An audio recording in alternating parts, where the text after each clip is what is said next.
धार्मिक नगरी उज्जैन में अब गीता भवन की शुरुआत होने वाली है। मध्य प्रदेश के मुख्यमंत्री डॉक्टर मोहन यादव कल उज्जैन आएंगे और देवास रोड पर बनाए गए इस गीता भवन का लोकार्पण करेंगे और जनता को इसे समर्पित करेंगे। हमारे साथ हैं एसडीएम पवन बारिया जी। हम जानेंगे कि इस गीता भवन की क्या सौगात शहर को मिलने वाली है और इसकी क्या क्या विशेषताएं। सर बताएं। गीता भवन सभागृह बन के तैयार हो गया है। माननीय मुख्यमंत्री महोदय के द्वारा 29 जुलाई को इसका लोकार्पण किया जाएगा।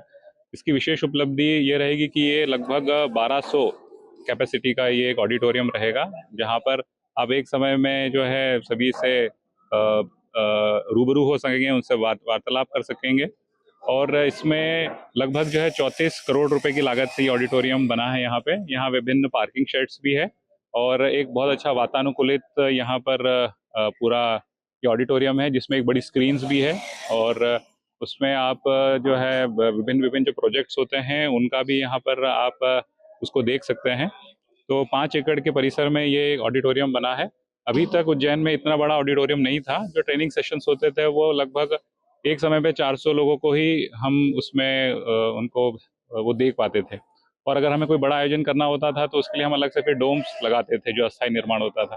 तो इसको बनने के बाद एक स्थायी निर्माण रहेगा हमारे पास, तो कोई भी बड़े आयोजन अगर हम करना चाहें तो यहाँ पर हम उसमें कर सकते हैं। सिंहस्थ को लेकर इसकी क्या उपयोगिता रहेगी? सिंहस्थ 2028 को देखते हुए जो हमारे विभिन्न विभाग होते हैं उनके ट्रेनिंग सेशन अब शुरू होने वाले हैं। जैसे हमारे पुलिस विभाग है, हमारा राजस्व विभाग है, होम गार्ड है।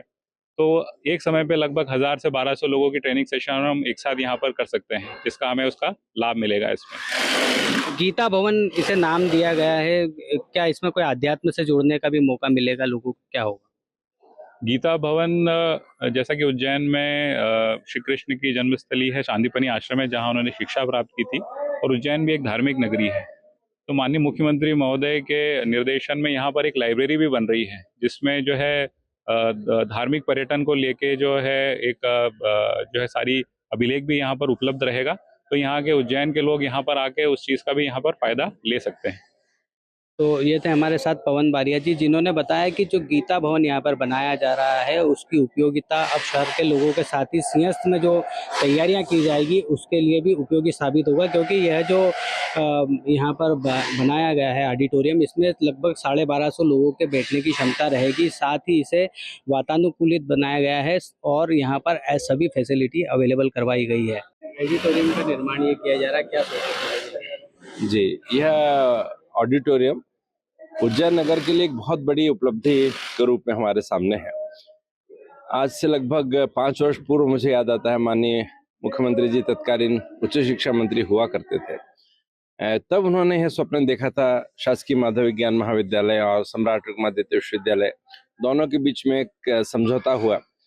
भूमि सम्राट रुक्मादित्य विश्वविद्यालय ने उपलब्ध कराई, राशि जो है वो शासकीय माधव विज्ञान महाविद्यालय के नाम से आई और आज यह गीता भवन के रूप में एक बड़ा सभा कक्ष उज्जैन को मिल रहा है।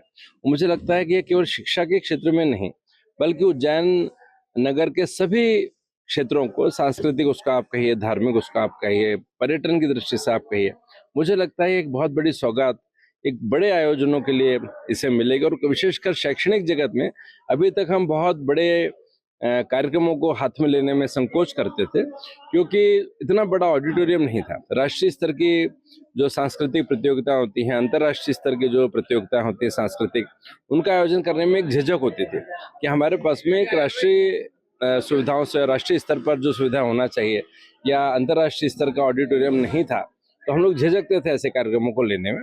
लेकिन अब हम, मुझे लगता है कि ऐसे कार्यक्रमों की मेजबानी के लिए पूरी तरह से तैयार है और मैं सम्राट रुक्मादित्य विश्वविद्यालय की ओर से और उज्जैन नगर की ओर से, शासकीय माधव विज्ञान महाविद्यालय की ओर से माननीय मुख्यमंत्री जी का बहुत आभार व्यक्त करना चाहता हूँ। सर, क्या क्या फैसिलिटी है यहाँ? सभी कुछ जो एक ऑडिटोरियम में सुविधा होती हैं यह वातानुकूलित है। यहाँ पर बहुत बढ़िया जो सर्वश्रेष्ठ स्तर के, अंतर्राष्ट्रीय स्तर के जो लाइट अरेंजमेंट्स हैं, साउंड अरेंजमेंट्स वो किए गए हैं। ग्रीन रूम्स हैं, वॉशरूम्स हैं, लिफ्ट है, अग्निशमन की पूरी व्यवस्था की गई है। तो बहुत जो कुछ भी एक आदर्श ऑडिटोरियम होना चाहिए, आधुनिक आदर्श ऑडिटोरियम होना चाहिए, वो सब कुछ इसमें है। इसका संचालन यूनिवर्सिटी अब यह आगे ज्ञात होगा। अभी तो हम लोग उद्घाटन में व्यस्त हैं और उसके आनंद में डूबे हुए हैं।